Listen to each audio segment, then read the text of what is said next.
The week 3 fantasy football waiver wire, not quite as intense as what we had for week number 2, but still some fun names out there. This is an interesting discussion points for sure. We are here to let you know the top pickups of this week and get you set for week number 3 in your season-long leagues. This is the waiver wire Q&A right here on the FanDuel YouTube, Twitch, Facebook, and Twitter channels. My name is Jim Sonis. I am a senior writer and analyst for NumberFire.com, joined here once again by JJ Zachariason, editor-in-chief of NumberFire and FanDuel. Find him on Twitter at Late Round QB and check out the Late Round podcast. JJ, week number 2 in the books. How did things go for you there? Pretty good for me this week. It seemed like it was this is what happens every year. It's like my bad teams, week 1 end up doing well, week 2 and vice versa. You and I had a nice close matchup in our NumberFire league. Nice is not the word I'd use. Like, let's not. Where I lost Tua in our Superflex league, ended up winning by like half a point because of Lamar Jackson just going absolutely berserk in that Sunday night game. Yeah. So thank you, Lamar. Appreciate it, buddy. I can now brag and talk about that win over Jim because of you.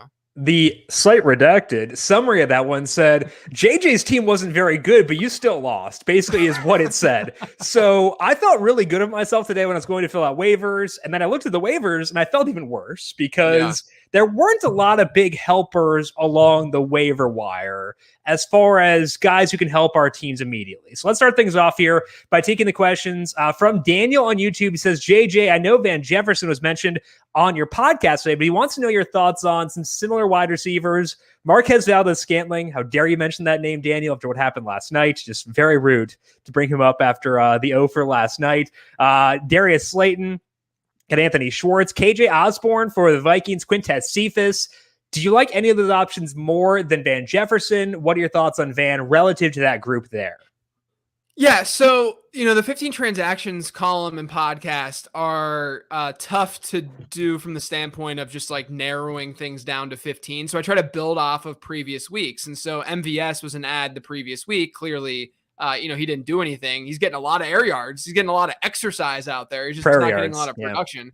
I think that this list in general is a lot of guys, maybe Osborne aside, is a lot of players who have decent enough peripherals, but maybe haven't just like elevated themselves. The Van Jefferson recommendation, you were on Van, especially you were on him even after week 1 because of the splits with like him and Robert Woods. And then that continued for the most part in week 2. That's why, after seeing it 1 week, I was like, maybe, I didn't like Van that much as a prospect, let's see what happens. And then week 2, it's like, he's literally running almost as many routes as Robert Woods is. So, that's what that's all about. And Van is one of those stashes where if something were to happen to Cooper Kupp or Robert Woods, you would see him elevated from a fantasy perspective. But of this list, I try to find players who I think could be elevated to at least the number 2 passing option in their offense. Kj Osborne would need an injury for that. I know his target share has been fine, and he's allure, there's some allure there. And this week's matchup is good too. I mean, there's going to be a lot of points scored, so it's fine if you want to go that direction. And I'll probably talk about him on my sleeper show this week. But I think I'm still going with MVS of this group. Because I still think that he has the highest chance of these guys to be a potential, week in and week out starter flex play type. And again, obviously something happens in Devontae Adams and he would get elevated a little bit more, but he's the one guy on this list who is honestly the number 2 option or could be the number 2 option in his offense. Whereas the other guys need absolute injuries for that to happen. I know like Anthony Schwartz probably going to see a little bit more work, especially if OBJ can't go or isn't playing again this week. But, I think MVS would be my pick among this group. And I think tying your receivers to Aaron Rodgers is generally good. Obviously, Van Jefferson has Matthew Stafford, but like fewer guys in the way when it comes to MVS. A lot of high leverage work. He wasn't just the deep balls. Also had one in the end zone, which was just a weird looking target. But like, hey, they were trying to throw the ball towards him in the end zone, which is good. Yeah. Sticking along the same subject here with these wide receivers and talking about Van Jefferson, Tanantha is asking, are Terrace Marshall and Mark Ingram droppable for Van Jefferson, KJ Osborne, Michael Carter, Cordero Patterson? Would you drop Marshall or Ingram for one of those guys? I think of those guys, the most attractive to me is Cordero Patterson. As crazy as that sounds. I mean, the Falcons running back 1. Yeah. I mean, look, he and wide receiver 2, apparently. Yeah, right. He dug into Mike Davis's work even more in week 2. Week 1, it was like a 2/3 split in Mike Davis's favor. Week 2, it was honestly pretty close to 50-50 in terms of usage itself. Snaps were still, Right. in favor of Mike Davis, but the usage is there. And I think that when you see players perform well, which Patterson has over the first 2 weeks, I think in week 1, our friend Rich Rebar sent out a tweet saying that that Cordero Patterson had the most 10+ yard runs in week 1. And then in week 2, he has a good game and he plays well. Those are the instances where you just start to see a guy dig more and more into the player in front of him and that guy's workload. And so you can feel fairly good about a guy like Patterson. I would probably right now, I love Terrace Marshall. He's I stand Terrace Marshall, but we have to be realistic about year 1. And Robbie Anderson moved into the slot a little bit more this past week. They had some funky formations going on there for Carolina. I just don't know if Terrace Marshall, unless DJ Moore gets hurt, is going to be a reliable option week in and week out. We've had 2 pretty strong offensive performances for the Panthers over the first 2 weeks. And, we haven't necessarily seen it from Marshall from a usability standpoint. I think he's going to be great. And then Mark Ingram is their positive game script back. And we can't assume that Houston's going to be in a lot of positive game scripts. So I think Patterson is definitely not anymore with the quarterback change. I think Patterson is probably my favorite on that list. Yeah. So with Patterson, there are 2 things that I like a lot. It's the combination of the rushing and the receiving, but also they are actively getting him the ball in the red zone. He played all 9 snaps the Falcons ran inside the red zone yesterday. And this is not like, it's like, it could be like, they just happened to use him there. We've seen teams do this with speed players in the past. Curtis Samuel got a lot of rush attempts in the red zone last year for Carolina, funny enough, over Mike Davis. And then also we've seen Isaiah McKenzie get a lot of work like that with the Bills in the past. It seems as if teams value speed down there. Patterson probably has more of that right now than Mike Davis. So I think he's probably going to get a lot of work where it matters, and he'll get a lot of targets too. So I think that Patterson, although the 2 touchdowns were pretty fluky, the usage where it matters may not have been. Do you want to ask you Michael Carter quick? Because Stantha asked about him as well. Carter in week 2 played 46% of the snaps. He had 3 out of 6 red zone chances. He had 88 total yards. They were talking positively of him in the post-game press conference, but also it's a bad offense, and that matters a lot. Still splitting work with Ty Johnson. It seems like he may have taken a step above Tevin Coleman, but what are your thoughts on Michael Carter based on what we saw in week 2, but also the fact this offense is, suboptimal? Yeah. That's the thing. He's a stash. He's fine. I just like Patterson more because the usage between the 2 of those guys. Patterson has better usage right now, technically, and he's in an offense that's a little bit more attractive.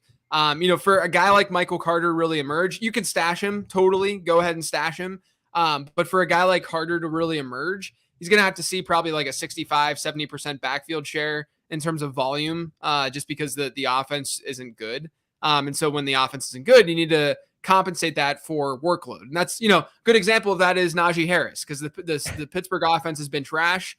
Ben Roethlisberger doesn't look good. The offensive line doesn't look good, but Harris has been okay enough because the volume is there and he's playing 100% of the team snaps, or at least a lot of the team snaps. So yeah, I think Carter's fine as a stash, and you hope that Zach Wilson gets better. The offense gets a little bit better. Hopefully the offensive line gets healthier and better. But I would still probably lean a guy like Patterson over someone like Michael Carter right now. Yeah, Patterson's pretty fun. I'm into it for sure. Let's talk to Daniel once again on YouTube. The Raiders or the Panthers defense? We got the Raiders facing the Dolphins, Panthers facing Davis Mills and the Texans. That game is on the road, whereas Raiders are at home. I feel like, to me, if I can get exposure to Davis Mills with, Brian Burns and guys like that going against him, I'm probably going to take that. What are your thoughts on these 2 options here?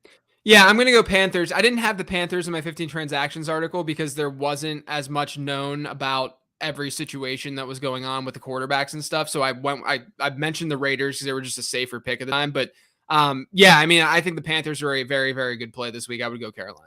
All right, let's talk to Joseph. He's talking about A.J. Brown, this Titans offense. Would you drop Ryan Tannehill for Daniel Jones? You were also high on Tannehill this offseason. He also has Justin Fields. So they've got Justin Fields. Are you dropping Ryan Tannehill for Daniel Jones? Are you dropping Tannehill for a skill guy? How are you handling that quarterback situation, given Fields is on the roster and may start in week number 3?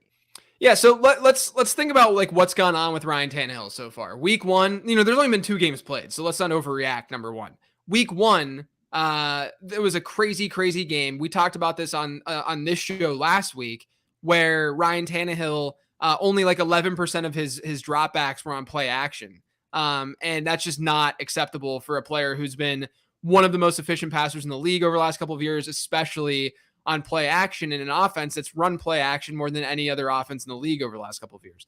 At least last season. So with Tannehill yesterday, or 2 days ago, man, it's Tuesday. 2 days ago, the Titans offense ran play action back at their similar rate that they did last year. And you mentioned this, Jim, when we talked about this, the offensive line played so poorly against Arizona that it was almost like you can't, we mentioned the Madden thing and stuff, and how like when you run a play in Madden, Right. how, when you run play action in Madden, you sometimes can't even get the ball off because the edge rusher is already there. That's basically what was going on with that game against Arizona. This past week, the offense looked good. I mean, for the most part, Ryan Tannehill was fine. It's just that right now you're looking at variance in a small sample size where, a team like Tennessee, they've had 5 total offensive touchdowns and 4 of them have come on the ground. So you have a 0.25 pass to rush touchdown ratio, which is not going to sustain. That's not how this works. We generally see that ratio across the league closer to 1.5 to 2. The Titans with Ryan Tannehill over the last couple of years have been at 1.33. They've thrown more touchdowns than they've run for, because it's how NFL teams generally operate. And then on top of that, you should feel even more bullish about that, because Tennessee has been more pass heavy so far this year than what we've seen over the last couple of years or few seasons with Mike Vrabel, because the defense is so bad. So the defense playing worse means a more, a pass heavy script for this Titans offense, which means those touchdowns should skew more towards the pass moving forward. And that's really all that was missing from Ryan Tannehill's game and his stat line in week 2, similar to like a Dak Prescott, where it's just like, okay, like he played fine. Dak didn't play horribly bad. It's just that he didn't find the end zone. He didn't have any passing touchdowns. So I like Daniel Jones this week a lot as a streamer. I think he's a really good play, and he's getting the rushing yards that we like. I mean, only 2 quarterbacks, Lamar Jackson and Jalen Hurts, have more rushing yards than Daniel Jones right now. And that's great and fun. He gets Atlanta, and it wouldn't shock me at all if Daniel Jones outscores Ryan Tannehill this week, just because he's in such a good matchup. But I would rather have Ryan Tannehill season long, and I would rather, as a backup and as an upside play and a flyer, still keep Justin Fields. One thing I think about with Tannehill is we often want to target quarterbacks, both for season long and DFS, in games with high totals. And the Titans are going to be in a lot of games with high totals, given the way their defense is going to play. Titans offense showed enough on Sunday to show they can keep pace. I think that bodes well for Tannehill going forward. Got some questions on Rondale Moore here. One coming from DJ on Facebook. Thoughts on picking up Rondale Moore? So I want to get your broad thoughts first, JJ. Then we'll get into some specific, should I drop Moore or drop this guy for Moore? Get some, tiered thoughts on Moore going forward. I love Rondell Moore. Great prospect, one of the best prospects in my model from this draft class. It was just a good draft class in general. So he was sort of like in the wide receiver 7 range from a fantasy perspective and projected fantasy perspective. But he was still in like the same tier as an Elijah Moore or like a Terrace Marshall or what have you. So yeah, I like Rondell Moore, the player. And what I like even more, no pun intended, is the fact that Arizona is using him just like Purdue used him, which is get him the ball close to the line of scrimmage immediately, let him show off his athleticism, which is out of control good, and let him do work after the catch. And so that's what they did against Minnesota. That's what they've been doing among qualified wide receivers who have, I think it's 10 or more targets. There's more than 60 of them so far this season. He has the 3rd lowest average at the target. That's fine. Like that's what we want from a guy like Rondell Moore, because he's not developed yet as a perimeter guy and a down the field guy necessarily. This is what he does. He's like their Deebo Samuel, but he's a little bit more athletic. And it's an offense. It's a lot more electric than what you're going to get in San Francisco. The thing is obviously that he's running behind the 3 other wide receivers there right now, but this is just a classic case of he's a younger guy who is, he's a rookie, and he will get more and more playing time as the season goes on. So if you're sitting there saying, oh, I don't want, he had a great game, but I don't want Rondell Moore because he's still playing behind Christian Kirk, you can't assume he's going to play behind Christian Kirk by like week 7, right? I mean, right. You might not even want to assume that he's going to play behind AJ Green by week 7, which would be amazing. But, it's just one of those situations where, a rookie having these big performances and doing so well with the ball in his hands, you got to assume that that's just going to continue and they're going to want to use him more and more. So I would definitely be spending a decent chunk of FOB on Rondell Moore this week. I think the good thing for Moore too is that with the way he's playing, his role will not get worse. Like it could stay the same. Like if Cliff Kingsbury is like, he's not ready yet to expand this role, maybe they keep him running half the routes. It's not going to get worse. He's too good for that. I think that's good. There's nowhere to go but up here, which is a good thing for Rondell Moore. So Michael is asking, would you drop Darnell Mooney for Rondell Moore? Darnell Mooney getting a quarterback potentially this week who is willing to throw downfield, which is new, and can potentially hit him on those downfield passes, which is new from last year. So would you drop Darnell Mooney for Rondell Moore? How are you viewing those two relative to each other? Do you have a strong feeling here? I have a strong feeling towards, or not. I have a feeling towards Rondale. I don't have I like Mooney this year. I was pretty against Mooney last year. I like him this year. I like Rondale more though. Yeah, so Rondale more. I wanted to make sure that my brain was thinking right here because I agree. Like the main reason too, this is what I think that people don't fully grasp or haven't grasped with the Justin Fields change is that when you get these mobile quarterbacks, I mean, Justin Fields ran the ball 10 times in less than a game. I mean, he played not even three quarters the other day, and he ran the ball 10 times. When that happens, there's only so many plays that an offense is going to run in a game.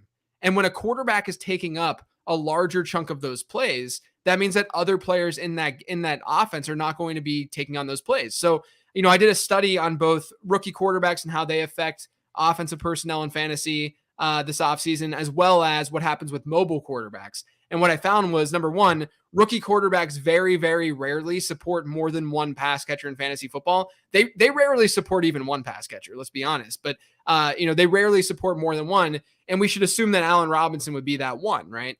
And then from a mobile perspective, mobile quarterbacks generally are in more run-heavy offenses naturally. And so there's less volume in those offenses, and that hurts the pass catchers in those offenses. It actually hurts the running backs in those offenses too. The running backs might be more efficient, but efficiency isn't what's scoring fantasy points. Volume is what's scoring fantasy points. So you could technically bump down David Montgomery slightly too. I wouldn't be as concerned about Montgomery as I would for like a guy like Mooney. And look, Andy Dalton's been atrocious. I mean, he's thrown the ball deep once this season. That's 15 plus air. I don't think he has a single 20 plus air yard throw this season. So, Mooney probably gets like an upgrade just inherently because he's going from Andy Dalton to Justin Fields, but don't overstate what that upgrade is basically what I'm saying. And then if it's as a standard league, then you're going to skew touchdowns a little bit more. And I just feel a lot better about Arizona's offense generating those scores than I do Chicago's. Yeah, I think the reason that it's an upgrade for Mooney is because where he wins is where Justin Fields wins. That's down the field. And I think that's good.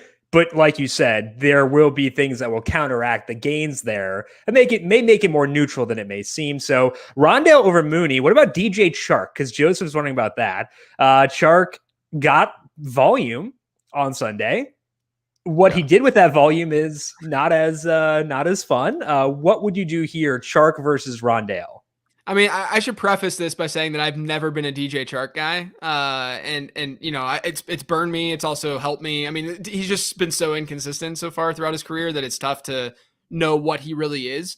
I would still probably stick with DJ Chark in this case, just because Jacksonville, I mean, Trevor Lawrence right now is throwing it deep at a higher rate than any other quarterback because they're seeing these negative game scripts and they're airing it out in those negative game scripts. And Chark is at least seeing, a decent portion of that, of the targets in that offense, especially week one. Week one, he looked like more of the alpha than week two. But I'd probably stick with Chark. But I mean, look, I think that it's going to be a headache having DJ Chark week in and week out this year. Yep, it's been true for a bit now, which is very frustrating. Right. Well, let's talk to HK. One more question about Rondell Moore. They've got a loaded wide receiver room. They've got some good dudes here for sure. Would you still put in 10 to 50% of your free agent budget to get Rondell Moore if your receiver room is already looking pretty good? Yeah, I mean, I would still try because if other teams aren't doing it and you get them for cheap, then sure. Yeah, I would still try it.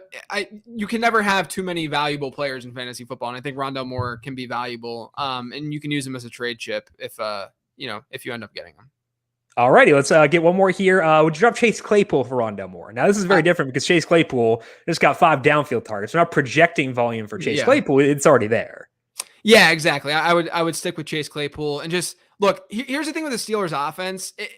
If the offensive line meshes a little bit better and plays a little bit better as the season goes on, it's really going to help the down the field game for this offense, which is what we saw at times last year. Like, remember the Colts game last year where they made that comeback and like the offensive line was clicking and they were just throwing the ball down the field a lot. And like, that's what this offense should be doing. It's just that, the line's not really allowing for it yet again, as we saw last year as well. But if it improves, I mean, this is the baseline, right? For a guy like Claypool, and he's still seeing a decent amount of looks. Better days are ahead for him. Okay, let's go to Alvin talking about a non-ad drop, talking about sentiment around players. Alvin's asking how we should view Mark Andrews and Clyde Edwards-Helaire given some rough starts. Andrews obviously kind of running as the third fiddle behind Marquise Brown and Sammy Watkins. CEH not only failing to contribute so far, but also having a critical fumble. He doesn't fumble ever, but did so this past week. What's your thoughts on Andrews and CEH going forward? Kind of hard to sell either of them at this point, I would say. I'm probably less concerned about Mark Andrews just because, it's not like he's playing poorly or, it's a 2-game sample. We can see them attack the field in different ways against these defenses, depending on what they're giving them. And so, I'm still cool with Mark Andrews. I also don't think that you can really get much for him right now. When it comes to CEH, there's some good and bad news. The bad news there's more bad news than good news. But the bad news is that he hasn't done very well. He had that fumble. He didn't see all the goal line work, and he wasn't targeted last week. The thing though with that target share that I think is at least a little bit encouraging is that right now Kansas City across the league has the lowest running back target share. It's like 7.5% or something like that. And if you look historically, since 2011, the lowest target share by a team in a single season was Indianapolis in 2012, where they had an 8.3% running back target share. And last year, Kansas City was like at 18% or something like that, 18, 19%. So that number is going to go up. I mean, we shouldn't just assume that, they're just not going to target their running backs this year. And that's obviously going to naturally help Clyde Edwards-Helaire. So again, you can't sell him right now. I mean, you'd be selling him so low that it's just not worth it. You just got to hope that, the matchups haven't been that great either. I mean, let's throw that out there. They played Cleveland in week 1. That's a good front. They played Baltimore in week 2, where they clearly had a particular game plan. And so I wouldn't look like so far into this and say, he's completely done. He's going to be an RB3. I think he can still be an RB2 this season, maybe on the lower end, but you just got to hope that they start to target their running backs a little bit more. Yeah, there are paths to both those guys still being good. It's not the best outlook right now, but there are paths to them being good. And I don't know if you try to move them, will account for that. So I think that holding on makes sense. And CH, I would say, they're facing the Chargers this week. Their philosophy is you're not going to beat us deep because they're going to run that Staley defense. And I think that is conducive to what we saw to Tony Pollard and Zeke Elliott this past week. Could help CEH. I'm not sure if we'll keep that role given the fumble, but that is at least something you can hold your hat on and try to, make yourself feel better until Sunday rolls around. Let's talk to Pat, talking about some quarterbacks this week. Justin Fields and Daniel Jones were in 15 transactions. Who do you prioritize between the two if we're talking about rest of the season upside? Yeah, so I would say if you're talking rest of season upside, I'm going to go with Justin Fields over Daniel Jones just because we know less about Justin Fields and his ceiling. The Daniel Jones stuff has been great, and he's seen good rushing numbers. He hasn't been a terrible, terrible passer. But we have a fairly large sample size of Daniel Jones not being great in fantasy football. And I know that this Jason Garrett offense is allowing him to run the ball a little bit more. And that's great to see. I mean, I don't think Daniel Jones is like a horrible pickup or anything. I'm just saying that Justin Fields just has that potential, right? Like if I'm looking rest of season, I'm shooting for upside, especially in a single quarterback league. I want that upside. If you were talking this week specifically, I think it's fine if you want to stream Daniel Jones over Justin Fields, but that also means that you're adding Daniel Jones instead of Justin Fields and et cetera, et cetera. So Justin Fields, I think, is the better pickup right now. He would be the priority, but I think Daniel Jones straight up is the better play in week 3. Yeah, with Daniel Jones, season-long upside, he needed 95 yards and a rushing touchdown to get over 22 FanDuel points the first time since December of 2019. He's probably not going to get 95 yards and a tutty every time. So keep that in mind for sure. Joe's asking, is Evan Ingram worth an add? Logan Thomas is their tight end right now. Would you add Evan Ingram this week, given that he's potentially getting healthier now and in a good matchup this week? I'd probably just stick with Logan Thomas. I'm not game, really revenge game against the Bills for Logan Thomas. True. Yeah, I mean, like, I'm not like encouraged by Logan Thomas. I mean, I like him, but I don't think that he's like this like slam dunk obvious top 5 tight end like some people might have viewed him going into the season, or close to a top 5 tight end. But I would still prefer Logan Thomas to Evan Ingram. Okay, let's go to Joseph here. Would you rather have Lockett or DK Metcalf rest of the way? The answer is yes, Joseph. No. I'd rather have them both. Considering trying to get DK using Lockett. That's a 1-to-1 trade. We often talk about how in a 1-to-1 trade, you're going to have a winner and a loser, and we want to try to avoid that. I'm guessing we can take this more broadly, though. Thoughts on Lockett versus DK rest of the way?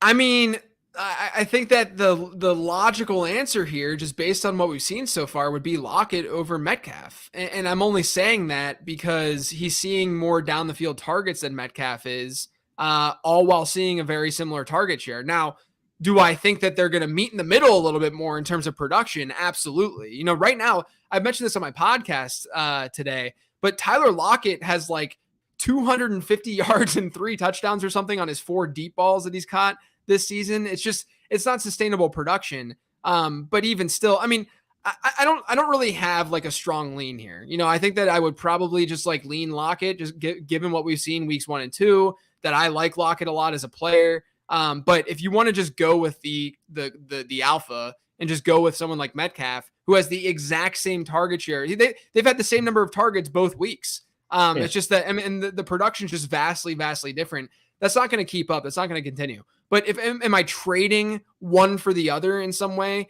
No, because I think that there's going to be a clear loser in a trade like that. I just don't think that it's necessarily worth it. So, I don't have a strong feel for one versus the other. I like Lockett's usage better right now just because he's getting down the field looks, but that can change in an instant, just given the sample size that we're working with. So no clear winner loser here. Jason is asking, should he trade Mark Andrews and Nick Chubb for Noah Fant, Zeke Elliott, and A.J. Brown, where they need help at wide receiver? A.J. Brown, I think, is a good person to, as you mentioned, try to acquire at this point. Noah Fant may get a usage bump with no Jerry Jeudy. I think he was second on the team. I think he had 6 targets this past week. Zeke is Zeke, whatever. What are your thoughts on that one there? I might do this. Would you do this? I think I would do this. I don't know, because it's tough because I do think there's a pretty decent downgrade from Andrews to Fant. That's the hang up that I have. I think that Zeke and Chubb are pretty comfortable, but I'm also lower on Chubb than most people. So maybe I don't know. Well, it's a full PPR league, so yeah. Right. And I think the good thing is AJ Brown is gonna help a lot. So I feel like I would say yes, but it's close. Yeah, I think I would because of the AJ Brown piece. I would probably prefer Chubb to Zeke rest of season at this point, even in full PPR. And yes, the Andrews drop is there for sure, especially when Jerry Jeudy gets back. Noah Fant's not going to be able to even be very consistent. But AJ Brown, guys, he's about to blow up. I mean, the peripherals are there. I mean, it's AJ Brown. I want AJ Brown on my fantasy teams. You really need a wide receiver, Jason. I think this is a fair trade. Go for it. Okay, let's talk to David about Laviska Shenault. Laviska, rough roll so far. He's had 16 targets. That's good. He has not done much with those 16 targets because it's very difficult to get a lot of yardage when they're throwing you the ball behind the line of scrimmage. Thoughts on Laviska Shenault the rest of the way? I mean, he's fine. He's like, it's like Jacoby Myers in a more pass heavy offense, right? Like, are you really, are you going to wake up in the morning and get excited for that? Probably not.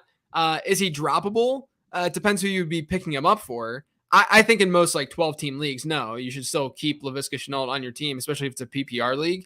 But the comparisons that we've seen all week of like, he has all this volume and look at this guy who also has all this volume, but everyone's saying bad things about Laviska. We're saying bad things about Laviska because he's not getting good usage. I mean, he's just not, he's basically an extension, like a running back extension for that team, which honestly, this is probably what they envision with Travis Etienne. If we're That's what they wanted from Kadarius Toney, and they didn't get him. Toney to begin with. Yeah, exactly. So like it's just a boring PPR play that's going to give you something every week, but likely not going to give you a huge ceiling. I think I don't think he's droppable though. No, if a guy's getting that volume, he's not droppable. Is he startable? That's a different question. Okay, 2 more questions really fast here. First one from Paul. Someone dropped Kyle Pitts. They have TJ Hawkinson, but Pitts is probably a guy you could flex, I think, in a lot of spots. How much would you dump in free agent budget to get Pitts if you have Hawkinson already on your team? I mean, I feel like if a league is dropping Kyle Pitts, then the league has to be fairly shallow. So, this is one of those questions where, like, in a 12-team league, how much FOB would I drop? Probably all of it to get Kyle Pitts, like at least a lot of it. If it's an 8-team league, then I'm probably dropping like half of it because, clearly there's other options out there. But I would do my best to spend a lot to get Kyle Pitts. Okay, final one here from DJ. Thoughts on Kj Osborne? We referenced him in passing before, but he's gotten good volume for the Vikings. That defense also not great, which could lead to a lot of shootouts, similar to what we discussed with Tennessee before. Is that enough to overcome the fact that he is fighting with Adam Thielen for red zone targets and Justin Jefferson for everything else? Yeah, I mean, I still like I don't mind him. I just think that he's more of like a deeper, 12+ team league, probably a bench guy, not someone that you're going to like easily start week in and week out because he's going to be the number 3 option on that team. That's like locked in until an injury hopefully never happens. But if an injury happens, then he would get elevated. So I think he's fine. He should probably be rostered in a 12+ team league. If you're in a 10-team league, even though his target share has been good, I probably still wouldn't roster him. And they've been throwing a lot because they've been in weird scripts. And I think we should keep that in mind with them too. Once things are more normal for Minnesota, will they be throwing this much? Most likely not if Mike Zimmer gets his way. That's all we got for today with JJ. Got to send him out on his way. Make sure you check out the Late Round Podcast, or if you get your podcasts, check out JJ on Twitter at Late Round QB. JJ, thank you for joining us and good luck to you with waivers running tonight and in week number 3. Thanks, Jim. All righty. That is JJ Zachariason. Again, check out the Late Round Podcast wherever you get your podcasts. Let's move now into our MLB DFS Q&A for today. As always, no matter where you are watching, you can get your questions in. We'll take them via Facebook, YouTube, Twitch, or Twitter. Send those questions in now, and we will get set for you today. For MLB DFS. We did have a couple of changes from this morning in the solo shot. I thought that Chris Ellis is starting for the Orioles. Apparently it was announced last night that he is not going to go. Pushed back a couple days due to arm fatigue. So the Orioles are throwing a bullpen game, which could change our thoughts on the Phillies, but it doesn't because the Orioles bullpen is not great, Bob. So the Phillies, despite facing a different pitcher than I thought they would face this morning, are still going to be the number 1 stack for today and still going to be a pretty key focal point, I would say, for this slate because, there are some higher salary teams I want to stack. And I think that if I want the flexibility to get to them, it does help to have the Phillies at our disposal. You see the lineup here. We've got our old reliables when it comes to the value plays in the Phillies. Odubel Herrera, we got Brad Miller, we got Didi Gregorius. All 3 of those guys in the lineup. That makes it pretty easy to get to Bryce Harper. So let's go over here and check out a lineup with the Phillies. Phillies stack in here. Let's put Woodruff in there first. And then let's put Miller. Let's put Didi. And let's put Odubel. And let's put the focal point, Mr. Bryce Harper. Potentially future NL MVP. 32-25 left. That does give us flexibility to go pretty big with our other stacks there. So I think the Phillies, despite a change at pitcher, a focal point for today. Let's talk to Eric over on YouTube saying, hey, Jim, who do you like as a less chalky stack? Great question, Eric. I think that for today, we can go with the Toronto Blue Jays. If we go over here to the number fire heat map, you'll see that the Toronto Blue Jays have a very low implied total for today, which they should because they're facing Drew Rasmussen. Rasmussen's been a good pitcher this year. He's had good results, whether it be in the bullpen earlier on this year or as a starter this year. He's been very good. The Blue Jays total has increased since we talked this morning, so it does seem like there is some positive sentiment around them, but it's still 4.21. So I don't see really a situation where the Blue Jays wind up being super popular. And again, they shouldn't. Rasmussen is a good pitcher, but if you look at Rasmussen, and you check out his peripheral numbers, if I can find the right tab, isn't getting a ton of strikeouts, is letting up hard contact, is letting up a lot of balls in play, and just saw Toronto last week. There are paths to Rasmussen letting up runs to this Blue Jays team. So, Eric, I think that if you want to be a little bit different today, check out the Toronto Blue Jays from a stacking perspective. Let's talk to Mr. Monte. Would you stack Seattle? Okay, so the Mariners facing Paul Blackburn for today. Blackburn, low strikeout guy, lets up a lot of hard contact. That is enough where we can consider Seattle. It also does help that Oakland is warmer today than usual, warmer relative to the rest of the slate too, 76 degrees there. So the park factor in Oakland, not as bad as it usually is. So that's a good thing as well. So I think that you have leeway to stack Seattle. I might not get there just because they're not like the most powerful offense. I do think there are a healthy number of good stacks for today. But what I would say, Mr. Monte, is that they're in a similar mold to a lot of other stacks. They're facing a guy who gets some ground balls, but isn't great elsewhere. So it's similar. And I think that does give us leeway to stack the Mariners. I just don't think they're a priority because they're not quite as good as the other teams. So good question there. I think that they're in play at least. Jerry says, favorite stacks are Philadelphia, Toronto, Baltimore. What are your thoughts? I like those first two a lot. Jerry? I think that Baltimore is interesting because the Phillies bullpen is not a shutdown unit by any means. Their active roster bullpen is 3.99 ERA. That's not too bad by any means. So I think you could go at the Orioles. The reason I probably won't get there myself is because they do lose a DH for today, going to a National League park. They're not the world's best offense, and the bullpen not advantageous to target as the one we get with the Orioles. Or with the Phillies. I think they're okay. Jerry, not my favorite stack though. I might not get there, but I would not talk you out of them. Jerry says, for a Philly stack, we got Harper, Segura, Realmuto, and Galvis. Let's see where Freddie Galvis is. Is he batting 8th? Yes, he is. Totally fine. I think if you want to say that's how to get to Galvis. Again, I'm not a big fan of guys batting 8th in National League parks. I think Galvis is an exception, though, because he has some upside himself. So I think that's totally okay. That's totally fine. You can see based on the ads here that I'm searching for Rashawn Slater jerseys or Justin Jackson jerseys. Because of my Northwestern bias, apparently it thinks that I want to buy Chargers jerseys. So go Bolts, bolt up. Matt, I have a Phillies stack and a Dodgers mini stack. I also have Eduardo Escobar and Avisail Garcia. I could roster Justin Turner instead of Escobar to combine it with Will Smith and Chris Taylor. Kind of like having the pair of Escobar and Garcia, though. I would go with Justin Turner. If you have like a 2-player Dodgers stack, and it sounds like you do with Smith and Taylor, I would get Turner in there. I think the way to view this, Matt, is I always want to have the most number of players on my top 2 stacks as possible. So let's say you've got a 4-player stack and a 3-player stack. The top 2 stack number there is 7. If you go 4 and 4, there's 8. So that would be the way that works. Let's say you've got a 3 and 3. That means you got 6. I want that number to be at least 7 if I can get there. It's really tough for me to go like a 4-2-2, go with like a 3-3, stuff like that. So to me, Matt, I want those top 2 stacks to take up as large of a portion of my roster as I can. If that means going Turner and taking out Eduardo Escobar, who is great. I love Eduardo Escobar. Pretty good matchup for today too. I would go Turner in that spot. DJ, Jim, I tweeted you that link of the free ticket Tuesday to get into the NFL contest I talked about last week. So if you want to find a ticket that I believe you can probably find it in the lobby as well. If you go to the FanDuel lobby, I'm pretty sure they'll probably have a link to it there. Otherwise, if you search at Jim Sonis on Twitter, find DJ's tweet there to get a link to that.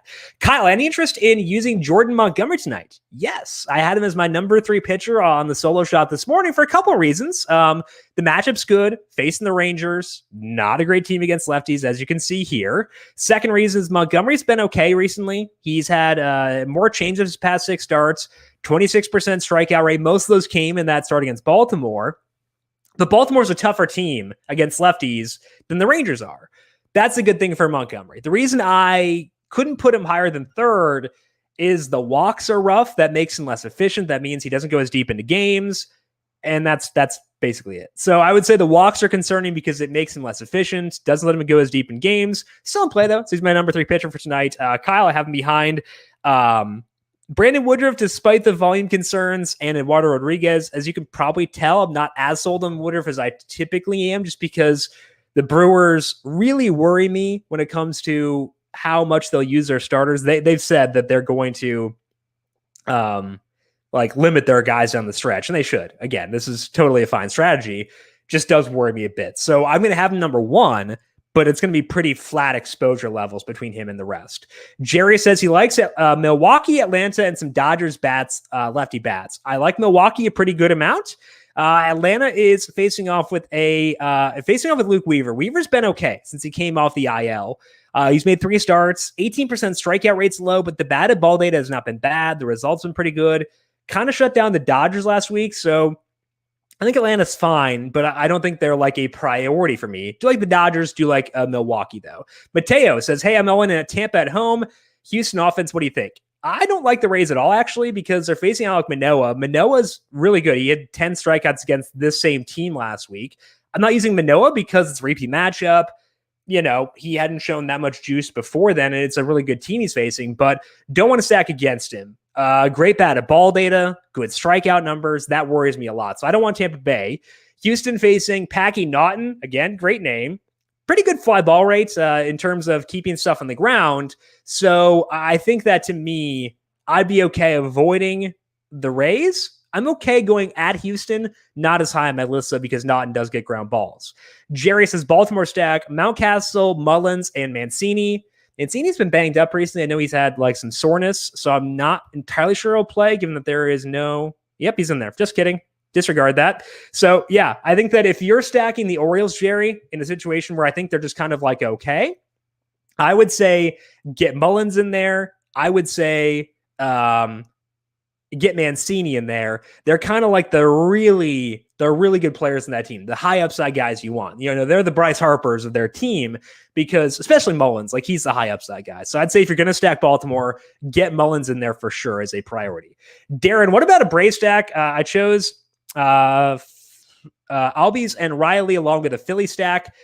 So again, I think that they're fine. I'm not as high on them as others seem to be because I do think that Weaver is good. One thing that is positive for the Braves is that the roof is open in Arizona today, so it's 96 degrees, by far the warmest on the slate. It's a very good park factor for them for tonight. But again, Weaver's been pretty good. That does downgrade them. Not against them, but I'm also not super on them compared to some other stacks. E-Money, thoughts on Jesus Sanchez and then autofill. So basically taking the Sanchez and log out route. I like it. Marlins are not in the main slate, though, it doesn't look like. So I can't get to him there, unfortunately, but he's great. So all aboard the Jesus Sanchez train. DJ, can you show me how you would stack the Cubs, Astros, and Red Sox using Montgomery or Manoah as my pitcher? Okay, so let's go with Montgomery here. I'm not sure how high I'll be on the Cubs, DJ, just because the wind is pretty bad. You could go outside and, stick your finger out to check the wind there. It seems like it's actually pretty strong. Blowing in. Fresh dark sky weather. Just make sure that has not changed from this morning. Yeah, still in from left at 15 miles per hour. That's a pretty big downgrade to bats. Total in that game has gone down a half run from this morning. So I'm not super into the Cubs. I think they're fine.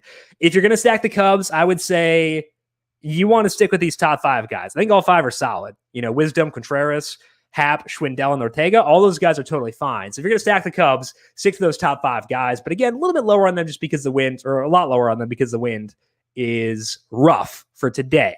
As far as stacking the Astros, if we're going to go with Montgomery, that means we've got a lot of salary to burn. Not sure what the lineup will look like for today because there was no Altuve last night. We'll see if that was a one-game thing.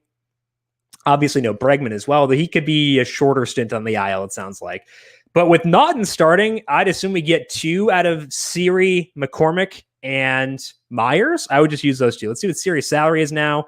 Still $2,500. That's awesome. So I would say whether it's Siri, McCormick, use one of those value guys, get in there. And then Bregman, Altuve, Correa, Gurriel. Let's rank those 4 guys. Obviously, Tucker and Yordan Alvarez work too. Might actually wind up ranking them above some of these righties. So let's just go through here and check out what we should do with the Astros against a lefty. Sort there. Okay. Yordan's awesome. That's great. Good to know. Tucker's also awesome. Very weird. Okay. So they're lefties hit lefties very well. Not surprised because I've used those guys plenty against lefties, but it's good to know. I would say you get the 2 value guys, whether it's McCormick, maybe, I guess. What is Diaz if he plays at $2,100? He could be an option as well. Yeah. So I'd say Diaz, McCormick. I don't really want to use Marwin again. I know he had the grand slam last night, but maybe I should be convinced on Marwin based on the recent batted ball stuff. But I would rank the studs on this team. Probably. I think I like Tucker more than Alvarez. That's stupid. Probably stupid, but I kind of think I do. So let's go with Bregman, Altuve, Correa, Tucker, Alvarez, Gurriel. I know Gurriel gets bumped up against the lefty, but still, I don't know. I kind of like the upside of the other guys more. So that's why I'd rank them, but I think the value plays there are definitely okay. Jerry, I'm spending down for pitchers tonight. Montgomery, maybe I like Nils' matchup with Minnesota, even though I know they get popped a couple times. Buxton and Polanco. Good job, Jerry. Proud of you for recognizing the immense talent that is Byron Buxton.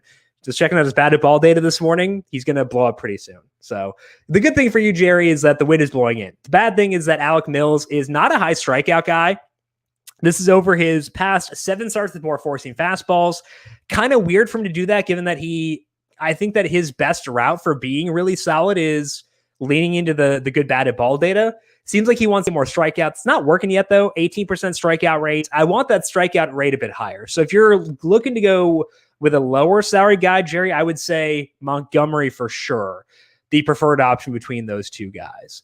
Let's talk to Frank over on YouTube. Would you put Frank Schwindel as a one-off, seeing the way he's playing lately? I know the wind is blowing in, but he's been lights out. I think that if you're going to look at like one-offs in the Cubs, Schwindel might be the top guy. Let me double check this, because that seems like super hot takey to say that. But I think that the power he's shown, Frank, is legit. I'm not opposed to buying into that because he backs up a lot of it. He has a 39% fly ball rate, good hard hit rate, 250 ISO. So maybe it is him being number one. I know Wisdom's been good too. Ortega's been solid. I might wind up going Schwindel 1. Although, honestly, Ortega's not bad. Maybe I should go Ortega 1 as opposed to Schwindel. Ortega does have some stolen base juice too, so I'm not opposed to going Ortega over Schwindel as far as a one-off on that team. I would say they're both above Wisdom. They're both above Hav. They're both above Contreras for me versus a righty. So, Frank, I think if you want to go there, either Ortega or Schwindel would be my preferred options. Matt Green is asking, Myers or McCormick? The answer there is yes, Matt. I like both. So if they're both in there, I would just say use both. If it's only one of them, like if Siri's playing, Siri's above all of them. So Siri's number 1 among the value plays. Number 2 for me is McCormick. I feel better about the power sticking for McCormick than I do about for Myers. So it'd be ranking the value options there. It's Siri 1, McCormick 2, Myers number 3. Aledmys Diaz would be 4. In that ranking. DJ, Francisco Lindor has been struggling lately. Should I still play him? Let's check out what the Mets are up to. They are facing Eduardo Rodriguez. Nope, don't like that matchup. Would not use him. I think Rodriguez is a good pitcher, so I would not. Jerry says, give us 2 value players under $3,000. Okay, let's go over to here. I think the Astros dudes do work there. I think, whoops, why did I do that? Okay, I would say the Phillies guys are really good. So Didi, Miller first, then Odubel, and then Gregorius. I would say that's my ranking of those guys. They're going to be towards the top of that list. Thinking about some other stacks here. Willie Adames at $2,800 came off the IL last night. He's always really good. See if the Brewers lineup is out yet. Okay, Adames is batting second. He'll be up there. Omar Narvaez is a really good play. Luis Arias is a good play. Jace Peterson, I'm pretty sure is minimum salary. Let's double check that. Peterson's min salary. So that can do a lot for you. If you need it, I don't mind using him. Totally okay with that. Let's pull up the Brewers numbers here briefly, just while we're on the subject of them. Let's actually just build out a stack of the Brewers. Let's put Woodruff in there to get a little win juice with Woodruff. Let's do that. I'm going to put Adames in there first. I assume Narvaez is in there. Is that correct? Yeah, Narvaez is in there. Let's put him in there. Love the power. Okay, so then we're choosing between the rest with a good amount of flexibility. Eduardo Escobar. What's his salary?